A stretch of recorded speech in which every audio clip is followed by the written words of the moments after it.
Boom, it's on. It's on. Oh, you want me to answer? Yes, please. Okay. So it's January 1944. Allied forces stormed the beach of Anzio. Walk us through what happened with Allied forces, what they met, what they faced with German forces, what happened during the following days of the battle. Talk about the challenges that the Allied forces faced while battling the German forces. Well, initially, the battle was to basically, the Germans were south of Rome. The idea was to land in Anzio and cut them off and basically encircle them. And they actually, when they first landed, they achieved total surprise. But the problem was they didn't have enough troops, not enough transport, and you had a commander that wasn't aggressive enough to get them off the low ground. Because between Rome and where they were was the Alban Hills. Had they been on that ground, they would have been halfway between them and Rome. The problem where they were was it was a restored marshland. So when you dug foxholes there, half of them were filled with water, which caused a lot of difficulty. Eventually, because this,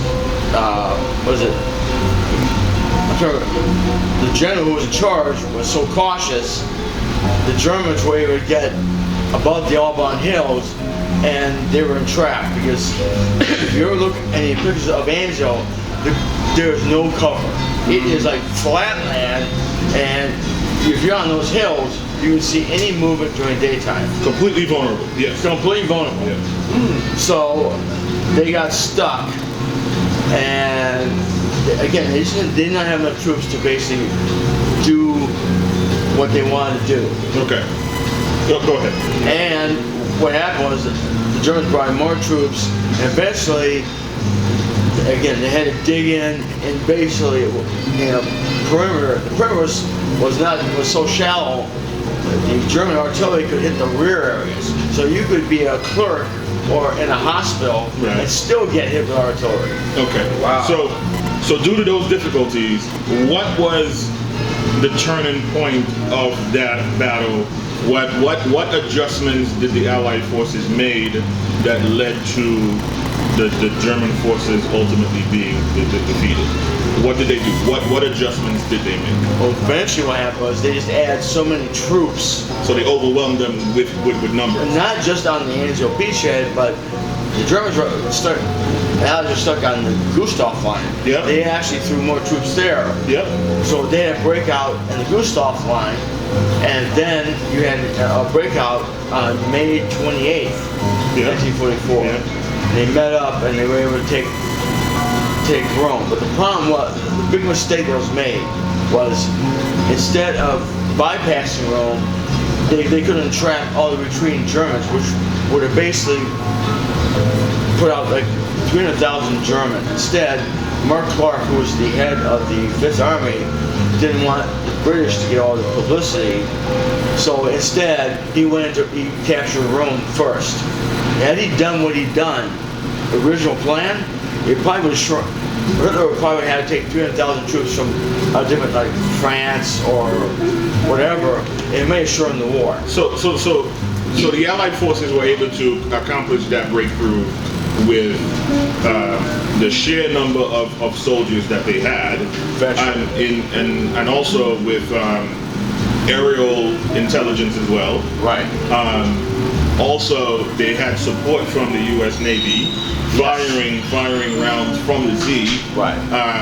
They were more precise with their artillery fire. Yes. So, matter of fact, they actually brought in a whole bunch of artillery, and they were more precise with their artillery fire, and all of that artillery fire was concentrated on those German lines. With the aerial surveillance that they actually did, they were able to pinpoint weak points in the German line, and they used all of that artillery fire superiority and also the Navy fire as well to pretty much just bust through that line. Right. So, keep it good. This was a very important battle in terms of in terms of defeating the German forces in the Italian peninsula. Just tell the audience what was the result of that battle. Obviously, they were able to conquer Rome, take Rome. But what was the actual result of that battle, and why was that battle so significant? One objective that was really good was the Germans had to keep troops around the Anzio beachhead because they were too close to Rome; they would get cut off. So basically, they could not move those troops to any other area or reinforce the Gustav Line. Right. So that it did do that. However, it was really costly because the casualty rates during the Anzio campaign were awful. So for people who don't know, so the Gustav Line was pretty much that final sort of frontier that the Allied forces needed to actually cut through for them to actually make it all the way to Rome. Correct? Okay. And ultimately, what was the significance of that battle itself? How did it actually change the direction of the war? Well, it finally pushed the Germans into northern Italy. Right. So it drove them from the Italian peninsula up to northern Italy. Yeah. And obviously, we all know a year later, everything was pretty much downhill. Right. For the Germans. So, a couple of final questions. From your experience and from your knowledge of military history, what were the lessons learned from that specific battle itself? One, how not to do an amphibious assault. Right. I mean, Precisely. everything they did, everything what you're not supposed to do, they did it in that assault. And had already landed in North Africa, Sicily, and southern Italy. The problem was it was the British who planned that. Right. They were overconfident. They should have had more troops. They needed at least 7 or 8 divisions to pull off what they wanted to do. Yeah. Had they had those divisions, they could have gone right from Anzio and it could have cut off all those Germans, and it may have ended the war a couple months earlier. Right, precisely. That's the tragedy of that. So, and because of that poor planning from the beginning, that amphibious assault they pretty much ended up sitting there for about 4 months before they made that actual breakout? Yes. And the problem, what happened with that is, once you got into March, it turned into almost like a World War I battle. Right. You had the American line, you had the Germans on the Alban Hills. It's sort of like a no man's land. You had just decaying bodies, body parts. You couldn't even move in the daytime. Right. In fact, I read a book. I got home. One of the veterans said that you had an east wind coming off the Alban Hills. It had a stench of decaying flesh. Yeah. Imagine eating the mess trying to. Yeah. So some of the lessons pretty much was, okay, for an amphibious assault, you have to obviously make sure that you have a sufficient amount of soldiers to overwhelm the enemy. Right.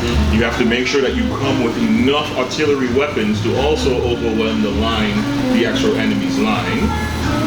And 3, Go ahead.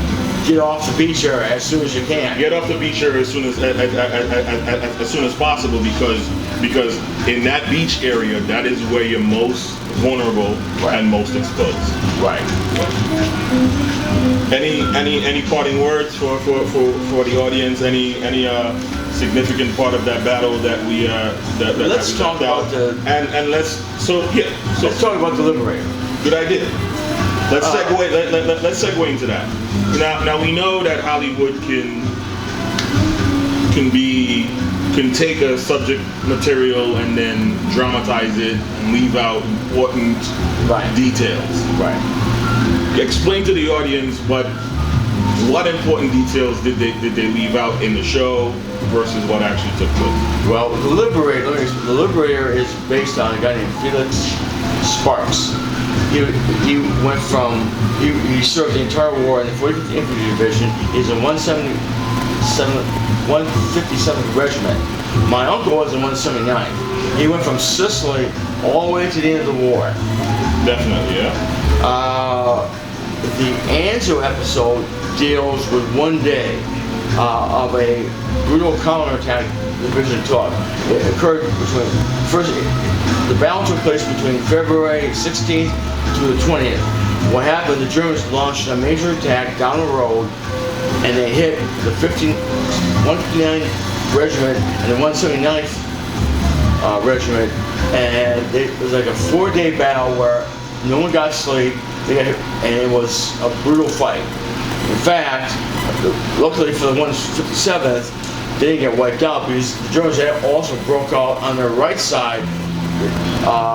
They created a gap between the British unit and them.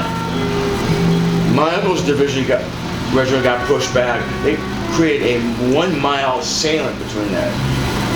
Fritz Frank's company was the company that was right next door to my uncle's regiment, so they took the blunt of that fight. Right. Yep.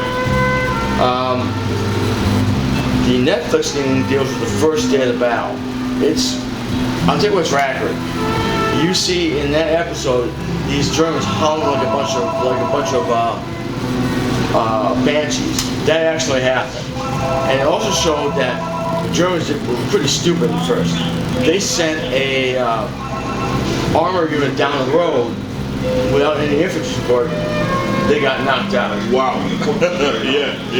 The next time, they sent the infantry down with no armor support. Yeah. And his company mowed those guys down. Third time, they finally sent armor and infantry. And you see in that show where you got these German tanks and shooting point blank into these foxholes. Yeah. His company got decimated. Okay. Yeah. That's very true. A few of the differences is, again, end of that 4-day battle, he and another sergeant were left. In the Netflix thing, it's him and a couple of guys. Obviously, because they had some composite carriers they want to kill off. Minor stuff. Most of this company didn't die in the first day of the battle. It took over 4 days. When the battle was over, there was only 2 guys left. It was him and a sergeant were left of the company. Okay. So you're saying that so they got the gruesomeness of the battle, correct? Oh yeah. Okay. So what did they get wrong? First of all, his entire company didn't get wiped out in 1 day. It took over 4 days. Okay. Obviously, they wanted to make it more dramatized. Instead of having it over 4 days, they did it in 1 day. His company it took over 4 days before they all got wiped out. Okay. There wasn't a couple guys left. There was like 2 guys left. They were left in the company. Right. One thing I'm not sure about. Apparently, he got wounded in Sicily, and he went AWOL to go back and fight in his unit.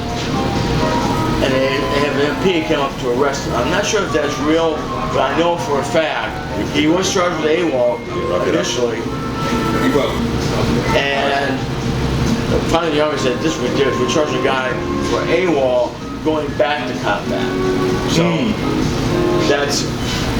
that part I'm not sure about. Right.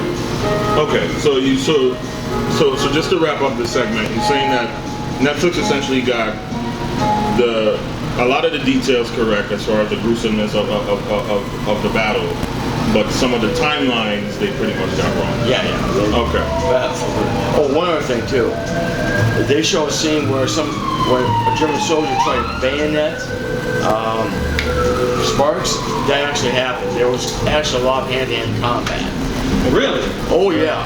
A lot. Wow. It was that close. And in fact, you show another scene where he ordered artillery dumped on his position.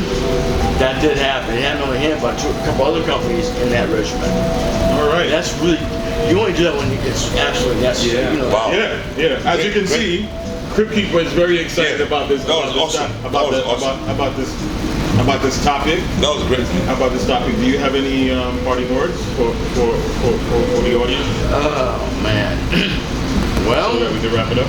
yeah, I mean, we'll talk next time. At the end of that show, you saw him liberating. I wish they could have done several episodes on on the Anzio thing. Okay. You saw them leaving. It also shows the devastating effect on Frank at the end of the episode. Right. But we're going to talk about when they do the amphibious assault in southern France Okay. in August. That went much differently. Right. So let them know. Watch The Liberator on Netflix. Yeah. Tell them watch The Liberator on Netflix. Watch that. It's a great show. It's animated, but it's very historically accurate. Where can they find it? Netflix. It's okay. Yep, Netflix. All right. Thank you, people. Yeah, very well. Appreciate your time.